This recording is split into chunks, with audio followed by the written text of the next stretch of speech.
초록이 발표된 아스코 참여 기업들 가져왔습니다. 저번에 아스코 관련 영상에서는 참여하는 기업들의 제목 정도 설명을 드렸었던 거고요. 오늘은 25일에 초록의 임상 데이터들 이렇게 리설트 쪽에 다 나와 있던 거 설명드리고 관전 포인트는 어떤 건지 좀 말씀을 드려보고자 이렇게 컴백했습니다. 제가 너무 죄송하지만 아스코에 참여하는 모든 기업을 설명을 드리진 못합니다. 죄송해요. 하지만 좀 큰 회사 3종. 첫 번째는 레오캔바이오, 두 번째는 유한양행, 세 번째는 지시셀. 이렇게 이번에 좀 장기적으로 봤을 때 정말 오랜만에 고무적인 데이터 나온 회사 위주로 설명을 드리고자 합니다. 그 외의 기업들도 좋은 데이터를 공개한 적이 굉장히 많아요. 이번에 나온 데이터들 중에서 주목해볼 만한 데이터가 NK맥스와 에클론도 있었긴 하지만 오늘은 이 큰 회사들 3종 위주로 설명을 드리고 그 외에 궁금하신 기업들은 댓글로 남겨주시면 심층 분석해서 다음 영상에서 뵙겠습니다. 사실 아스코, 미국 암학회도 중요하기는 한데 이번에 바이오 USA 이 학회도 꽤 크다고 알려져 있는데 바이오 USA도 5일부터 나흘간 진행이 됩니다. 그래서 아스코랑 약간 겹쳐요. 그래서 아스코에 참가하지 않고 바이오 USA에 참여하는 기업들도 간략하게 끝부분에 설명드릴게요.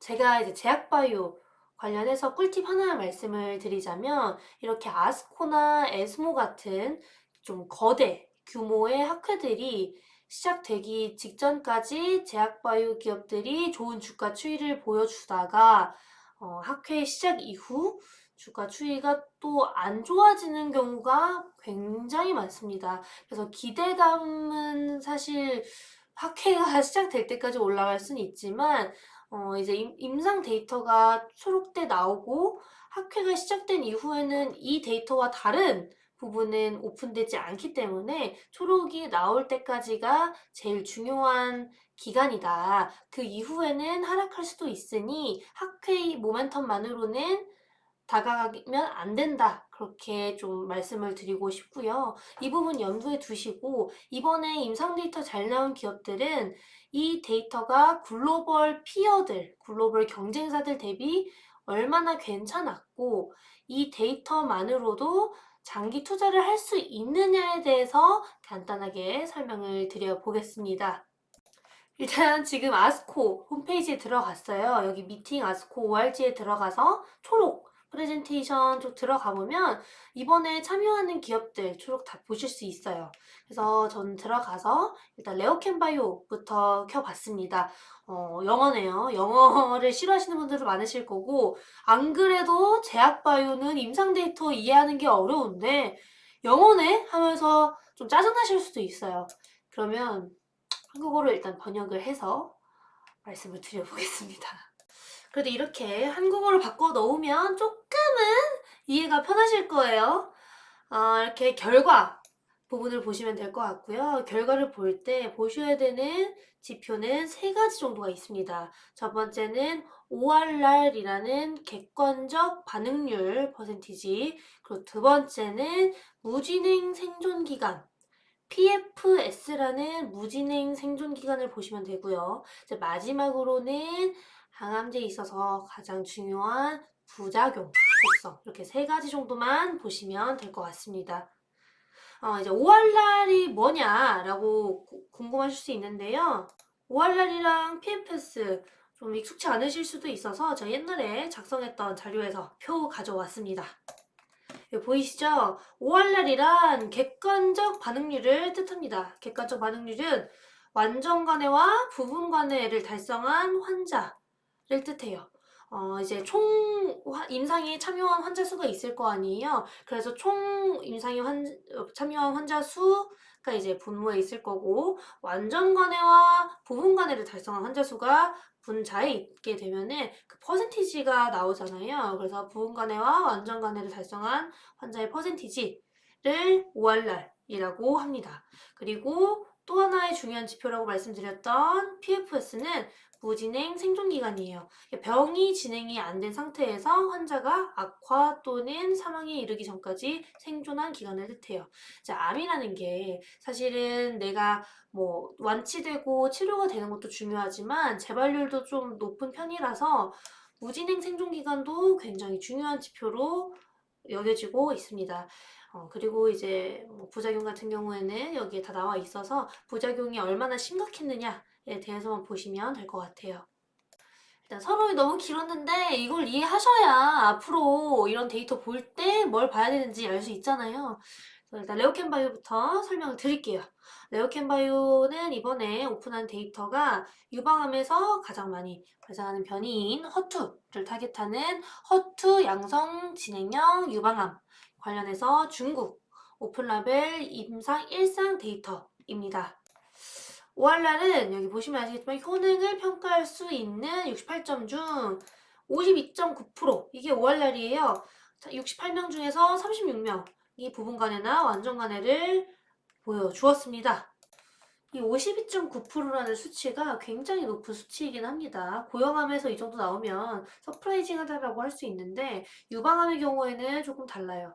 지금 아스트라제네카가 개발한 N02라는 유방암 항암제가 또 있습니다. 이제 레오캔바이오와 같은 기전인 ADC를 사용한 약물이고 이미 시판이 되었고 시판 기준으로 ORR을 80%대까지 올려놓은 약물이기 때문에 52.9%가 서프라이징하진 않았어요. N02가 임상 1상에서는 50%대의 퍼센티지를 보여주긴 했었지만 이미 80%대를 보여주고 있다는 점에서 이번 레오캔바이오의 ORR은 약간 실망스러웠다라고 보시면 될 것 같고 무진행 생존기간도 N02랑 비슷한 수준이었다. 거기에 조금 걱정이 됐었던 부분 사망으로 이어지는 부작용이 2건 발생이 되었는데 한 건은 레오캔바이오의 약물과 관련이 있을 거라는 가능성이 나오면서 이번에 하락으로 마친 게 아닌가 그렇게 보고 있고요. 이번 허투 타겟의 항암제 결과는 나쁘지 않았지만 이보다도 레오캔바이오를 볼 때 중요하다라고 보고 있는 가장 큰 요소는 ADC 개발 국내 대장 기업이라는 것입니다. 최근에 제약바이오 기업들이 M&A나 라이선스 딜을 많이 하고 있진 않아요. 작년 대비 많이 하고 있긴 하지만 여전히 옛날에 바이오 호황기 때만큼 올라오고 있진 않습니다. ADC 관련 라이선스 계약과 M&A가 가장 많이 이루어지고 있기 때문에 ADC를 사용하는 ADC를 기반으로 하는 항암제 기업들은 장기적으로 가장 매력 있는 기업이 될 수 있지 않을까 저는 그렇게 보고 있어서 허투 타겟에 유방암 항암제 말고 트랍2 관련 데이터를 기대해 볼 만하다. 레오캔바이오는 학회 때 한 번 더 보시죠.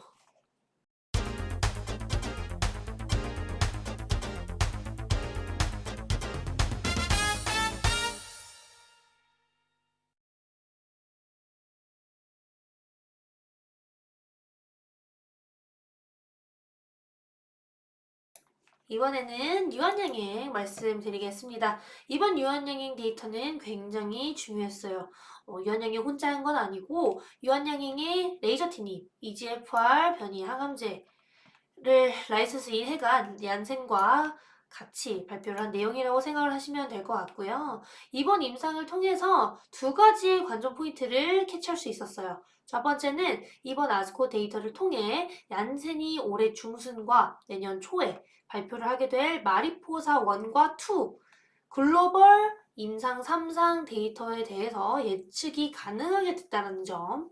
두 번째는 이 임상 데이터가 올 아시아인 임상이다 보니 아시아인들한테는 임상이 얼마나 잘 나왔느냐를 한 번 더 확인할 수 있었다라는 점이거든요. 그래서 이번 아스코 임상 데이터가 굉장히 중요했다는 걸 다시 한번 말씀을 드리고 싶고 아까처럼 한국어로 번역을 해서 쉽게 한번 봐보시죠.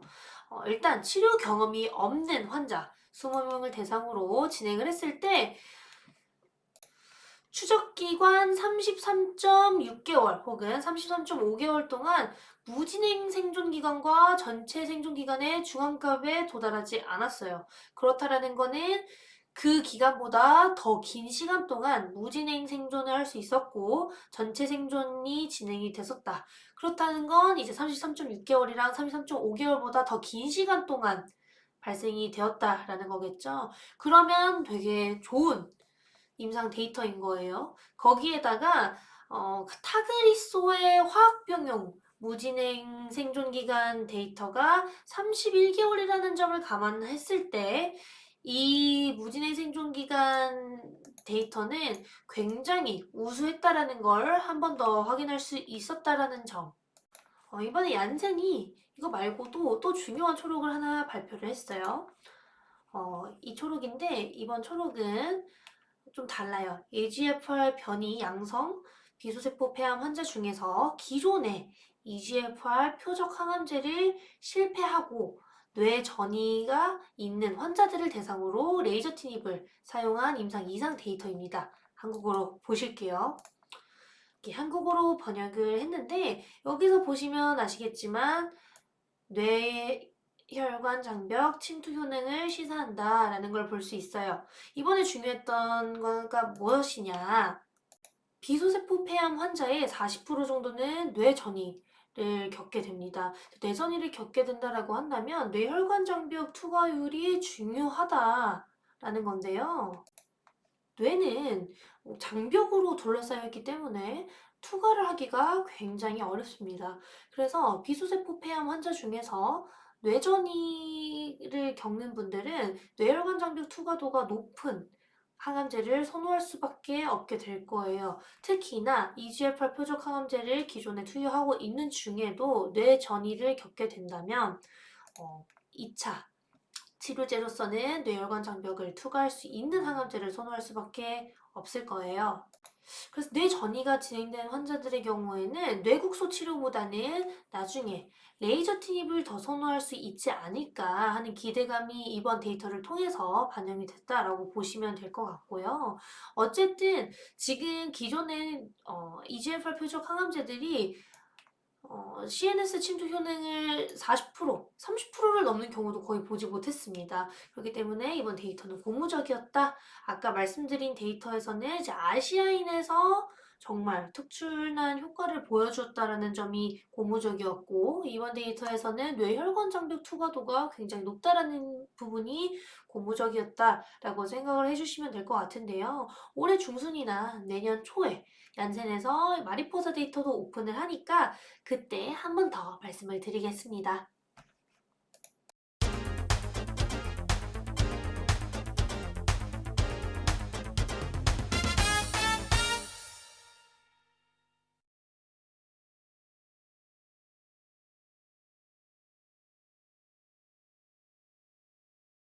그리고 이번에는 지시셀이 처음으로 임상 데이터를 오픈했어요. AB101의 임상 데이터를 오픈한다고 했던 게 엊그제 같은데 드디어 오픈을 했습니다. AB101은 NK세포 치료제예요. NK세포 치료제인데 동종 NK세포 치료제라서 내 몸에서 꺼낸 면역세포인 NK세포가 아니라 기성품인 거죠.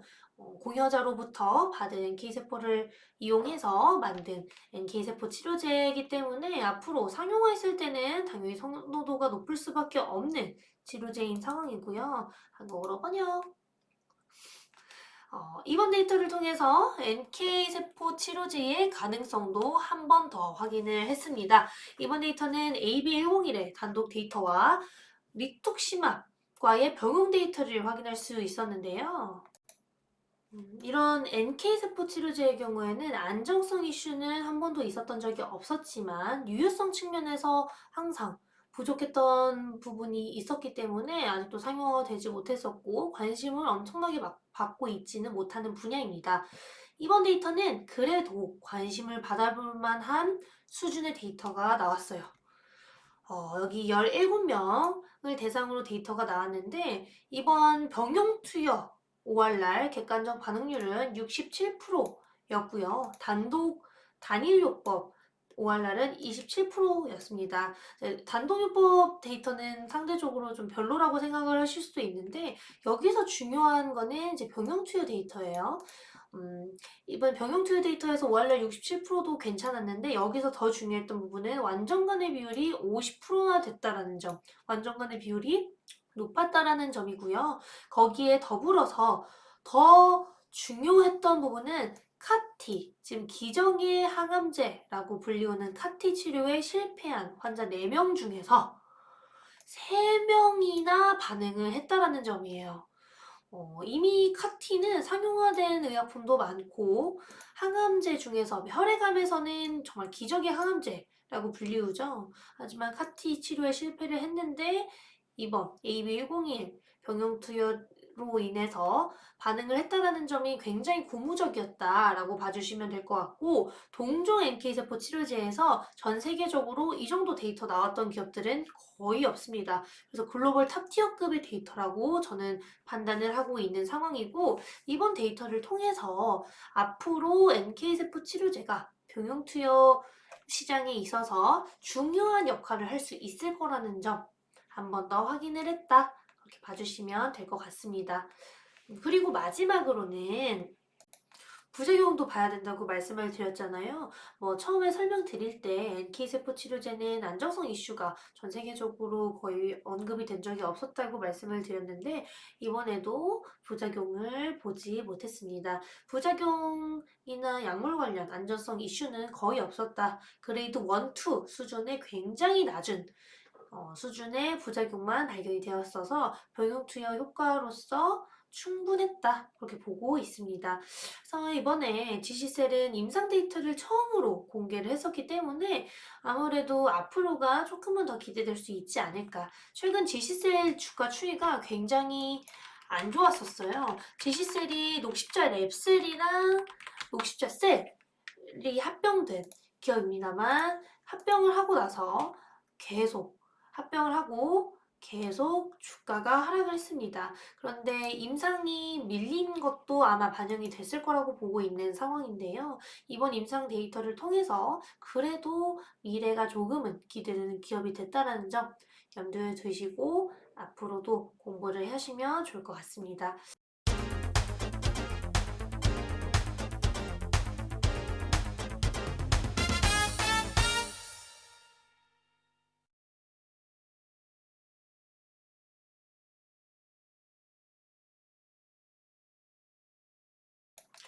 이번에 제가 중요하다라고 생각한 기업 3종, 레오캔바이오, 유한양의 지시세 이렇게 설명을 드렸어요. 오늘은 좀 심층 분석과 관전 포인트 위주로 설명을 드렸는데 정말 아스코의 중요한 기업들도 많이 나왔고 바이오 USA에도 지금 티움바이오, 라이백, ABL 바이오 같은 기업들 다 참여를 하는데 이 회사들이 이번에 바이오 USA에 가서 생각보다 미팅이 많이 잡혀 있어서 그 부분을 기대하시고 기대감으로 일단 구경을 하시는 것도 나쁘진 않겠다. 하지만 지금 당장 라이선스 딜을 기대하는 것보다는 이렇게 작은 바이오텍들이 바이오 USA에 많이 가고 아스코에는 상대적으로 큰 기업들 중에서 글로벌 임상을 진행 중인 기업들 위주로 참여를 했다라고 생각을 해주시면 될 것 같습니다. 오늘은 여기까지 설명을 드릴 거고요. 앞으로 또 질문 있으시면 댓글로 부탁드릴게요. 안녕!